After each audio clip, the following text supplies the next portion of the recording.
आज हम लोग ना एक ऐसे टॉपिक पर बात करने वाले हैं जिस पर अगर हम डिबेट करने बैठे ना तो शायद वो कभी खत्म ही नहीं होगी। और वो टॉपिक है लॉ ऑफ अट्रैक्शन। ऐसा नहीं है कि लोग इसके बारे में नहीं जानते।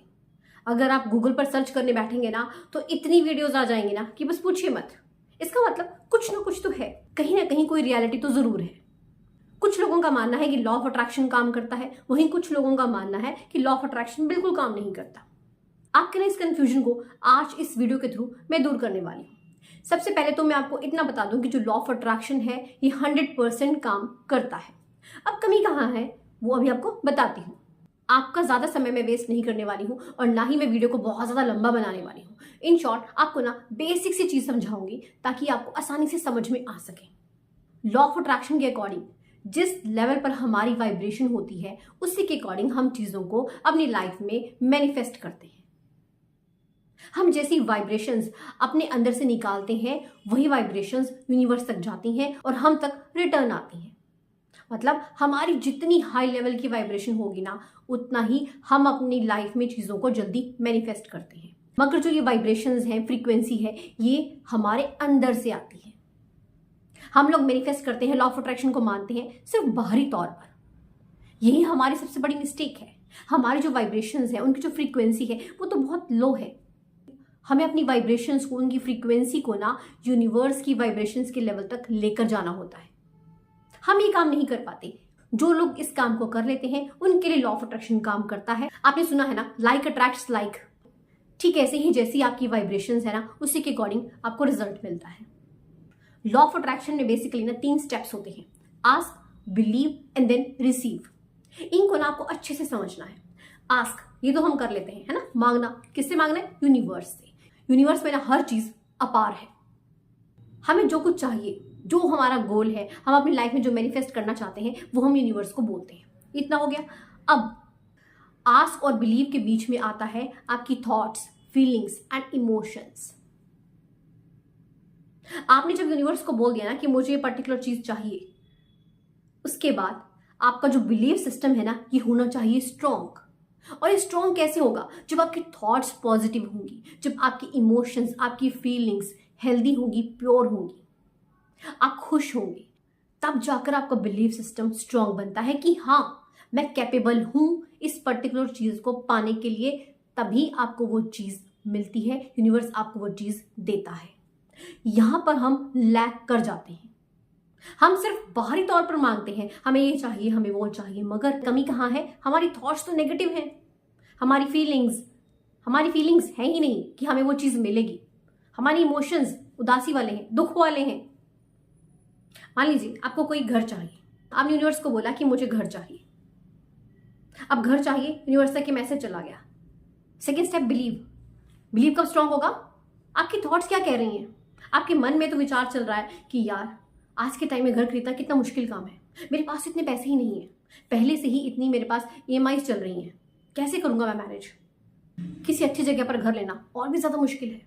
थॉट्स नेगेटिव हो गई, इमोशंस उदासी वाले हो गए, आपकी फीलिंग्स बिल्कुल दुख भरी हो गई।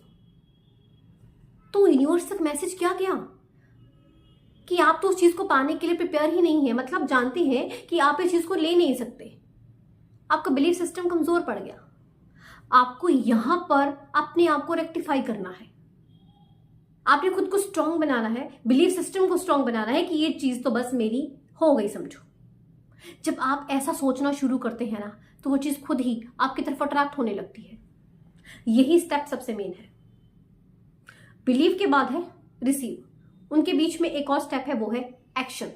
जब आपका बिलीव सिस्टम स्ट्रांग हो जाता है ना तब आपको लेना होता है एक्शन। बिना काम किए, बिना एक्शन लिए तो जिंदगी में कभी भी किसी को कुछ नहीं मिलता।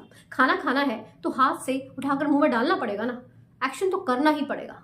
हाँ इतना है, जब आपका बिलीफ सिस्टम स्ट्रांग हो गया, मतलब आपके थॉट्स पॉजिटिव हो गए, आपके इमोशंस, फीलिंग्स बिल्कुल हैप्पी मोड में चले गए, तब आपकी जिंदगी में आती हैं अपॉर्चुनिटीज।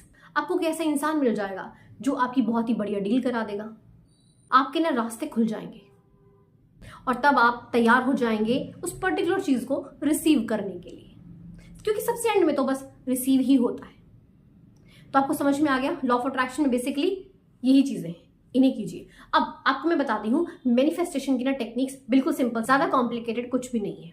ये टेक्निक्स आपको अपनी लाइफ में ना पर्टिकुलर किसी भी चीज़ को अट्रैक्ट करने में बहुत हेल्प करेंगी। मैं आपको बताऊंगी 3 टेक्निक्स। सबसे पहला है एफर्मेशंस। एफर्मेशंस क्या है? आपको पॉजिटिव वर्डिंग्स लिखनी होती है।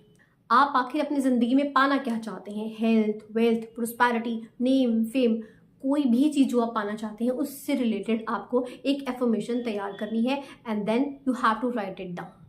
और लिखना ऐसे है कि जैसे आपने उस चीज़ को पा लिया है और उसको पाने के बाद आप क्या महसूस कर रहे हैं, आपकी क्या फीलिंग्स हैं, क्या इमोशंस हैं।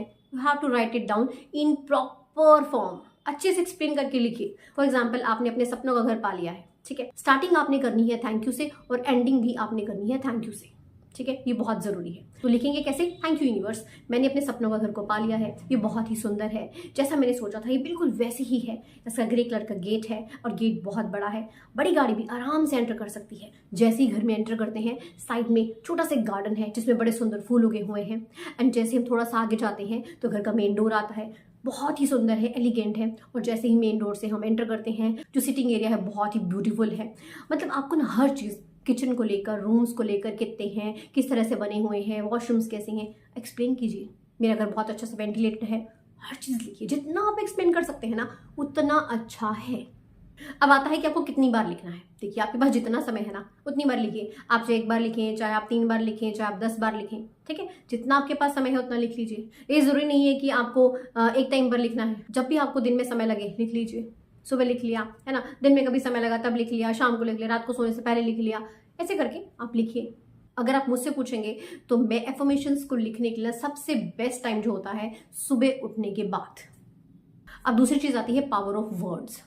जो शब्द हम बोलते हैं ना उनमें बहुत पावर होती है और अक्सर हम लोग ना नेगेटिव ही वर्ड्स का यूज करते हैं। अगर आपको कोई इंसान मिलेगा ना, आप उससे पूछेंगे भाई लाइफ कैसी चल रही है, तो वो सामने से जवाब देगा बस कट रही है, जिंदगी तो ना बस ईएमआई के बोझ के तले दबकर रह गई है, अभी कल ही पिताजी की सर्जरी करवाई, ये वो। मतलब हम कभी भी ना खुद को लेकर अच्छा नहीं बोलते।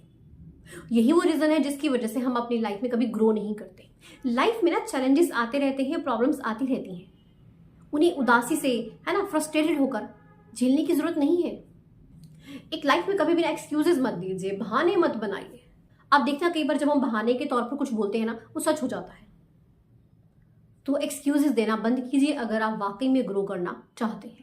अच्छा, कई बार हम क्या करते हैं कि घर में अपने बच्चों को बोल देते हैं पागल है, नॉनसेंस है, बिल्कुल किसी काम को नहीं कर सकता, लाइफ में कभी तो कुछ तरक्की नहीं करेगा, तेरे बस का कुछ भी नहीं है, तू तो अपने माँ बाप का नाम डुबो कर ही मानेगा। मत कीजिए, ऐसा हो जाएगा। अगर नहीं भी होना होगा ना आपके कहने से हो जाएगा। तो आज के बाद से ये सब करना बंद कीजिए। पॉजिटिव वर्ड्स का यूज करें, खुद को लेकर भी और दूसरों को लेकर भी। एक चीज और, आप देखिएगा जब 2 लोग इकट्ठे बैठते हैं ना तो क्या करते हैं, आजू बाजू वाले लोगों की बातें करना शुरू कर देते हैं। चुगलीबाजी मत करें, खुद की लाइफ पर ध्यान दें, खुद पर काम करें। दूसरे की लाइफ में क्या हो रहा है क्या नहीं हो रहा आपने क्या लेना है। किसी के घर में झगड़ा चल रहा है, अगर आप दूसरों की जिंदगी में ताक झांक करेंगे ना तो आपकी खुद की जो लाइफ है ना वो बर्बाद हो जाएगी। You have to create positive environment around yourself. Now third is power of visualisation. बहुत कॉमन चीज है ना, मगर कर तो नहीं पा रहे हो ना आप लोग। मैं बताती हूँ इसका बिल्कुल सिंपल तरीका। अच्छा देखिए, जब आप लोग रात को सोने जाते हैं तो आप क्या करते हैं, बिस्तर पर लेटते ही आपके दिमाग में क्या चलता है, उसने मेरे साथ आज ऐसा किया, उसने मेरे साथ ऐसा क्यों किया, कल मुझे अपनी ईएमआई भरनी है, उस बंदे के साथ मेरा रिलेशन अच्छे से नहीं चल रहा है, बड़ा मुश्किल है यार लाइफ में। तब टोटल खचर पचर।